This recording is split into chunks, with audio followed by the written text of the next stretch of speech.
প্রিয় শিক্ষার্থী, আজ আমরা আলোচনা করব সংখ্যা পদ্ধতির ধারণা নিয়ে। আচ্ছা, সংখ্যা পদ্ধতি, এই সংখ্যা পদ্ধতি হচ্ছে কোন সংখ্যার লিখিত রূপকে কি বলা হয়? সংখ্যা পদ্ধতি। আচ্ছা, মানুষ যা কিছু নিত্যদিনে যা কিছুই করুক না কেন, হিসাবের একটা প্রয়োজন আছে নাকি? তো হিসাব নিকাশ করার জন্য এই সংখ্যা পদ্ধতির প্রচলন আছে, এবং আমরা যদি কম্পিউটারের ভাষায় সংখ্যা পদ্ধতি নিয়ে আলোচনা করি তাহলে দুটো বেস বা ভিত্তি নিয়ে আলোচনা করতে হবে, সেটা শূন্য আর হলো এক। সো আমরা একটু সংখ্যা পদ্ধতির ইতিহাস সম্পর্কে জেনে আসি। আজ থেকে 450 কোটি বছর আগে পৃথিবীর উৎপন্ন হয়, এবং সেখানে মানুষের সৃষ্টি হয় তার থেকে প্রায় 150 কোটি বছর পর। তো মানব সভ্যতার সূচনা লগ্ন থেকেই সংখ্যা নিয়ে বা হিসাব নিকাশের একটা ব্যাপার স্যাপার ছিল। তখন কোন সংখ্যার লিখিত রূপ বা সংখ্যা পদ্ধতির প্রচলন ছিল না। সংখ্যা পদ্ধতির লিখিত রূপ হিসেবে আমরা তখন মানুষ কিভাবে ব্যবহার করছে? হাতের নুড়ি, পাথর, হাতের গিট এইগুলো ব্যবহার করত। কিন্তু কিছু সময়ের পর বা 3400 খ্রিস্টাব্দে হায়ারোগ্লিফিক্স নামক সংখ্যা পদ্ধতির প্রচলন ঘটে। কিসের? হায়ারোগ্লিফিক্স। তো হায়ারোগ্লিফিক্স নামক সংখ্যা পদ্ধতির প্রচলন ঘটে। এই তারপরেই আসে ম্যান সংখ্যা পদ্ধতি, রোমান সংখ্যা পদ্ধতি। কিন্তু এর আগে বলা আছে হিন্দু সংখ্যা বা দশমিক সংখ্যার আগের সংখ্যা এইগুলো, অর্থাৎ কি 3400 খ্রিস্টাব্দের পরে ম্যান সংখ্যা, রোমান সংখ্যা আর হায়ারোগ্লিফিক সংখ্যা, এই তিনটা সংখ্যা পদ্ধতির প্রচলন ছিল। কিন্তু সেটা সুস্থিতভাবে বা সুস্পষ্টভাবে গণনার কাজ সম্পন্ন করা যেত না। কিন্তু আমরা তার আগে একটু দেখে আসি যে কোন সংখ্যার লিখিত রূপকে কি বলা হয়? সংখ্যা পদ্ধতি। সংখ্যা পদ্ধতি জানতে হলে সংখ্যা তত্ত্ব সম্পর্কে জানতে হবে। সংখ্যা তত্ত্ব ধারণা দেন কে? পিথাগোরাস। তার সংখ্যা তত্ত্ব, এই সংখ্যা তত্ত্ব ধারণা দেন কে? পিথাগোরাস। পিথাগোরাস সংখ্যা তত্ত্বের ধারণা দেওয়ার পরে সেই সংখ্যা নিয়ে কিছু মতবাদ ছিল, বা সংখ্যা কেমন হবে, সংখ্যা নিয়ে আলোচনা কেমন পর্যায়ে পৌঁছাবে, বা এটা বাস্তব জীবনে কতটা প্রস্তুত হবে, সেটা নিয়ে পরবর্তীতে ধারণা দেন একটা অঙ্ক, সেই সংখ্যা পদ্ধতির পিথাগোরাস সম্পূর্ণ ধারণা দিয়ে থাকেন। কিন্তু অঙ্ক, এই সংখ্যা তথ্য জানতে হলে পরে অঙ্ক সম্পর্কে সম্যক জ্ঞান রাখতে হবে। অঙ্ক কি আমাদের ভালো করে জানতে হবে। অঙ্ক কয়টি, অঙ্ক কি, এই সংখ্যা পদ্ধতিতে জানতে হলে আমাদের অঙ্ক কয়টি, অঙ্ক সম্পর্কে সম্যক জ্ঞান রাখতে হবে। আচ্ছা, আমরা জানি অঙ্ক কয়টি? 10টি। অঙ্ক কয়টি? 10টি। 0 থেকে 9 পর্যন্ত কয়টি অঙ্ক আছে? 10টি অঙ্ক আছে, যার মধ্যে সার্থক অঙ্ক আছে কয়টি? 9টি। আর অভাজ্ঞাপক আছে কয়টি? 1টি। আচ্ছা, সার্থক অঙ্কগুলো কি কি হতে পারে? 0, 1, 2, 3, 4, 5, 6, 7, 8, 9। এই যে 9টা অঙ্ক আছে, এই 9টা অঙ্ক নিজস্ব মান এবং স্থানীয় মান উভয়ই আছে। ঠিক আছে, এই অঙ্কগুলোর, তাহলে এইগুলো এই জন্য এদের সার্থক অঙ্ক বলা হয়। আর আছে অভাজ্ঞাপক অঙ্ক, যেটাকে শূন্য। এখন দেখো, এই শূন্য আবিষ্কার নিয়ে মতবাদ আছে, কিন্তু তোমাদের যদি প্রশ্ন আছে শূন্য আবিষ্কার করেন কে, তোমরা বলবা আর্যভট্ট। যদিও ব্রহ্মগুপ্ত এর প্রথম ধারণা দেন, প্রাথমিক ধারণা দেন কে? ব্রহ্মগুপ্ত। যদি কোনো অপশনে দুইটাই থাকে তাহলে দেবা কি? আর্যভট্ট। আর যদি অপশনে যদি আর্যভট্ট না থাকে তাহলে দেবা কে? ব্রহ্মগুপ্ত।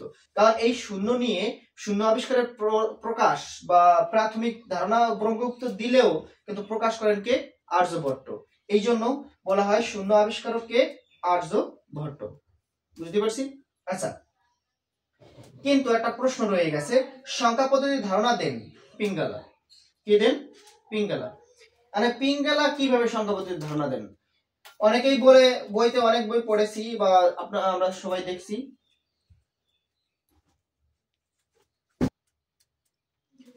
সংখ্যা পদ্ধতির ধারণা দেন কে? পিঙ্গলা। পিঙ্গলা অনেকেই বলতে পারো যে পিঙ্গলা কি সংখ্যা শূন্য আবিষ্কার করছেন, কিন্তু না, শূন্য আবিষ্কার করেন এরা, কিন্তু শূন্য আবিষ্কারের মধ্য দিয়ে, কি বলছে? শূন্য আবিষ্কারের মধ্য দিয়ে পিঙ্গলা কিন্তু সংখ্যা পদ্ধতির ধারণা দেন। বুঝতে পারছি? আচ্ছা, কিন্তু এর পরবর্তীতে আসে হিন্দু সংখ্যা বা দশমিক সংখ্যাটা। এখন এই হিন্দু সংখ্যা বা দশমিক সংখ্যা বলা হয় কেন? কারণ ভারতের আর্যভট্ট বা ভারতীয় যে মুনি ঋষিগণ আছে বা দার্শনিকগণ আছে, তারা প্রথমে এই সংখ্যা পদ্ধতির প্রচলন করেন।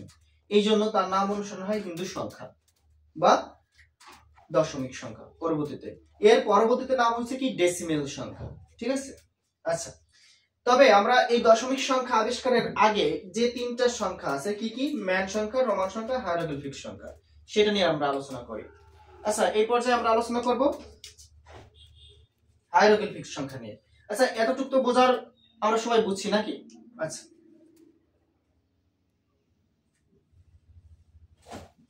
আচ্ছা, এখন আমরা আলোচনা করব কি হায়ারোগ্লিফিক্স।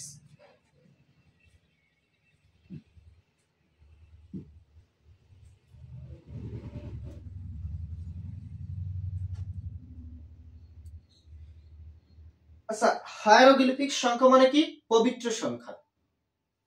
ঠিক আছে, এই হায়ারো শব্দের অর্থ হচ্ছে কি পবিত্র, অর্থাৎ কি এই সময় কিছু ওই দার্শনিক যুগের, অর্থাৎ কি ওই যে আরবি বা ওই ধরনের আরব দেশের যে চিন্তা ভাবনা ছিল বা ওই দেশেরই কিছু তথ্যরা ধর্মীয় যাজক ছিল, অর্থাৎ কি ধর্ম বিষয়ক সম্পর্কে এটা সংখ্যা তত্ত্বর ভাবে হরফে লিখতেন। এই জন্য এখানে কি বলা হয়েছে? পবিত্র সংখ্যা বলা হয়েছে। তাই হায়ারোগ্লিফিক শব্দের অর্থ হচ্ছে কি পবিত্র। ঠিক আছে, তাই এটা কি বলা হয়? পবিত্র সংখ্যা।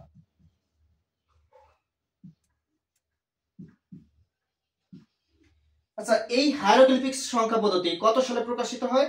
3400 সালে। 3400 খ্রিস্টাব্দে বা 3400 সালে, যেটা লিখতে পারো। আচ্ছা, এই হায়ারোগ্লিফিক সংখ্যা পদ্ধতি কেমন ছিল আমরা একটু চার্ট করে আসি। দেখো, এই জন্য আমাদের কয়েকটা বিষয় জানতে হবে। হায়ারোগ্লিফিক্স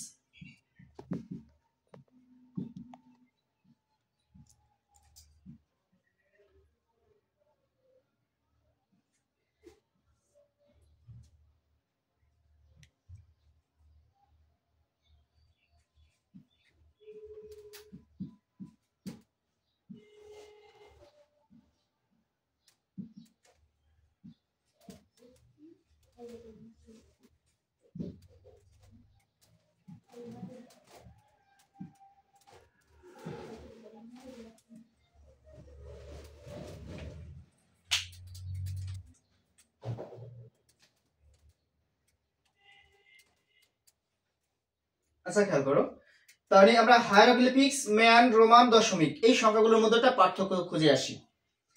আচ্ছা, ম্যান পদ্ধতি ছিল কেমন, রোমান পদ্ধতি কেমন ছিল, দশমিক সংখ্যা পদ্ধতি কেমন ছিল? কিন্তু আজও আমরা রোমান পদ্ধতি ব্যবহার করে থাকি বিভিন্ন নৈবিত্তিক কিংবা বহু নির্বাচনীতে বা এমসিকিউতে। আমরা যে চারটা অপশন থাকে বা বহুপদী সমাপ্তি সূচক থাকে সেটাকে রোমান সংখ্যা ব্যবহার করে থাকি। আজও প্রচলিত আছে রোমান পদ্ধতি, কিন্তু ম্যান পদ্ধতি কিন্তু হায়ারোগ্লিফিক্স পদ্ধতি কিন্তু প্রমাণিত নেই বা ব্যবহৃত নেই। সুতরাং আমরা দশমিক সংখ্যা পদ্ধতি তো জানি কি কি, 0 1 2 3 4 5 6 7 8 এরকম করে চলতেছে নাকি? এরপরে রোমান পদ্ধতি কেমন ভাবে জানবো আমরা? রোমান, আচ্ছা এখানে আছে কি 1 বা আয়ের মতো দেখতে, এটা বলে 1 2 3 4 5 6 7 8। ম্যান পদ্ধতি কি ছিল? একটা বিন্দু দিয়ে 1 নির্দেশ করত, দুটো বিন্দু দিয়ে 2 নির্দেশ করত, তিনটা বিন্দু দিয়ে 3 নির্দেশ করত, চারটা বিন্দু দিয়ে 4 নির্দেশ করত, একটা টান দিয়ে কি নির্দেশ করত? 5, আর একটা বিন্দু আর একটা টান দিয়ে কি নির্দেশ করত? 6, দুটো বিন্দু একটা টান দিয়ে 7, তিনটা বিন্দু একটা টান দিয়ে 8। এইটা হচ্ছে কি ম্যান পদ্ধতি। বুঝতে পারছি? যদি তোমাদের টিকে থাকে বা বহু নির্বাচনীতে যদি থাকে যে এরকম কোনটি নিচের কোনটি ম্যান পদ্ধতি, তখন এই ধরনের কিছু চিহ্ন থাকলে পরে তোমরা এটা দাগাবে নাকি? আচ্ছা, এরপরে হায়ারোগ্লিফিক সংখ্যা ছিল কি? এই রে, এটা দিয়ে বোঝাতো 1, ঠিক আছে, এটাতে বোঝাতো কি 1। এখন এটা দিয়ে বোঝাতো 2, এটাতে বোঝাতো 3, এটাতে বোঝাতো 4,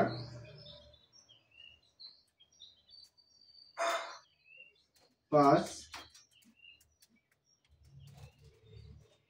6,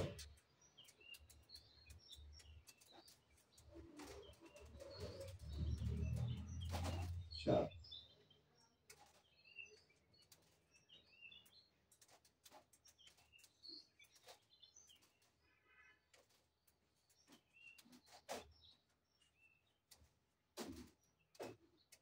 এটাতে বুঝতো 8। এই হচ্ছে আমাদের সংখ্যা পদ্ধতির ধারণার কিছু কনসেপ্ট।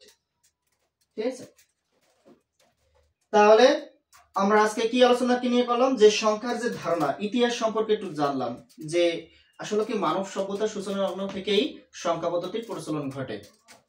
কিন্তু ওই সময় মানুষ গণনা করার জন্য মানুষের মধ্যে হিসাব নিকাশের ব্যাপার স্যাপার ছিল। তখন কিন্তু মানুষের দৈনন্দিন জীবন, মানুষ কিন্তু অসভ্য বর্বর ছিল। কিন্তু তারপরেও মানুষের খাদ্যাভ্যাস এবং ক্রমান্বয়ে বা যুগের পরিবর্তনের কারণে মানুষের খাদ্যাভ্যাসের পরিবর্তন ঘটছে। খাদ্যাভ্যাসের পরিবর্তন ঘটা মানে কি, মানুষের ভিতরে এটা হিসাব নিকাশ, এমনকি গণনার কাজও বা গণনার জন্য কিছু হিসাব নিকাশও তাদের মধ্যে প্রবাহিত হয়। কিন্তু তখন কি ব্যবহৃত করছে ওরা? হাতের গিট, নুড়ি, পাথর এইগুলো ব্যবহার করে ওরা সংখ্যা বা গণনার কাজ সম্পূর্ণ করত। কিন্তু পরবর্তীতে ওরা যখন এই 3400 খ্রিস্টাব্দে বা কাল ক্রমান্বয়ে 3400 খ্রিস্টাব্দে বা 3400 সালে হায়ারোগ্লিফিক সংখ্যা পদ্ধতির প্রচলন ঘটে, ধারাবাহিকভাবে ম্যান এবং রোমান সংখ্যা পদ্ধতির প্রচলন ঘটলে, কিন্তু তারপরে কয়েকটা বছর পর বা 60 শতকে বা 60 ভিত্তিক যে সংখ্যা পদ্ধতি প্রচলন করার পরে আসে যায় হিন্দু সংখ্যা পদ্ধতি বা দশমিক সংখ্যা পদ্ধতি। যখন হিন্দু সংখ্যা বা দশমিক সংখ্যা পদ্ধতি আসে, তখন আমরা এই সংখ্যা পদ্ধতির ধারণা বা প্রচলন ধারণা করতে পারি আর কি। আচ্ছা, এরপরে আছে কি, সংখ্যা পদ্ধতি জানতে হলে আমরা এই সংখ্যা পদ্ধতিকে দুই ভাগে ভাগ করা যায়। কয় ভাগে ভাগ করা যায়? দুই ভাগে। মানে সংখ্যা পদ্ধতি আমরা জানলাম যে কোন সংখ্যার লিখিত রূপকে কি বলা হবে? সংখ্যা পদ্ধতি। তাহলে এই সংখ্যা পদ্ধতি দুই প্রকার। একটা হচ্ছে কি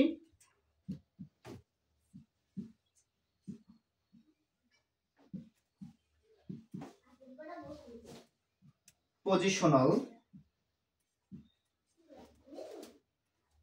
আর আছে নন পজিশনাল।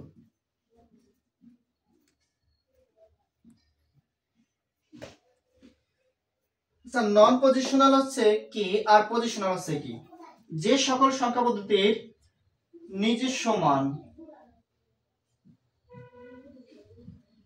ও স্থানীয় মান আছে।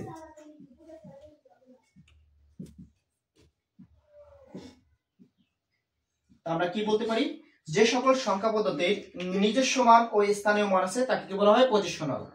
আর যে সকল সংখ্যা পদ্ধতির নিজস্ব মান আছে,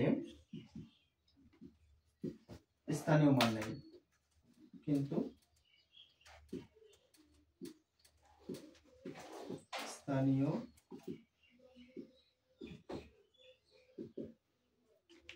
তাই কি বললাম, নিজস্ব মান আছে। পজিশনাল কাকে বলে? নিজস্ব মান ও স্থানীয় মান আছে, সেটাকে আমরা পজিশনাল বলবো। আর নিজস্ব মান আছে কিন্তু স্থানীয় মান নাই, তাকে কি বলবো? নন পজিশনাল। নন পজিশনাল কেমন হবে? দেখো, এই একটা রোমান সংখ্যা, দেখো এর নিজস্ব মান কত? 1। এ কত? 1, কিন্তু এর কোনো স্থানীয় মান আছে? স্থানীয় মান আছে।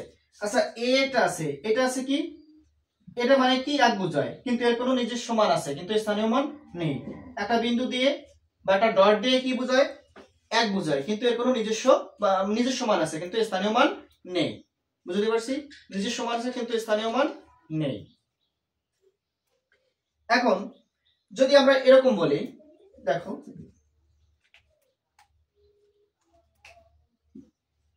307 কত আছে? 307। এই 307 হচ্ছে তার নিজস্ব মান। 307 হচ্ছে তার নিজস্ব মান, কিন্তু স্থানীয় মান জানতে হলে আমরা কি করব? এই 7টাকে, 7 কোন ঘরে আছে? এককের স্থানে আছে। তাহলে 7 এককের স্থানে মানে 7 একক সমান কত লিখতে পারি? 7। 7 একক সমান কত লিখতে পারি? 7। এরপর আছে কি 0, 0 দশক সমান কি 0, 0 দশক সমান কত আছে? 0। এরপরে 3 শতক সমান কত? 3। আচ্ছা দেখো, তাহলে এখানে আমরা কি পাইছি? এর নিজস্ব মান কত? 307, 307। কিন্তু এর প্রত্যেকটা অঙ্কের বা ডিজিটের দেখো এক একটার স্থান ভেদে তাদের স্থানীয় মান আলাদা আলাদা। তাহলে 7-এর একক স্থানীয় মান সে কে 7, 0-এর স্থানীয় মান দশক, সে দশক স্থানে আছে, তার মানে তার মান কত? 0, কারণ দশমিকের পরে যে কটা শূন্য, শূন্য যে কোনো দশক স্থানীয় অঙ্ক শূন্যই হয়। 3-এর শতক স্থানে আছে বা তৃতীয় নাম্বার আছে, এই জন্য 3 এর শতক স্থানের মান হচ্ছে 300। ঠিক আছে, দেখো তার মানে এর নিজস্ব মান এবং স্থানীয় মান উভয়ই আছে, সুতরাং এটা কি পজিশনাল। এটা হচ্ছে কি পজিশনাল, আর এইগুলো হচ্ছে নন পজিশনাল। মানে এইগুলো হচ্ছে কি নন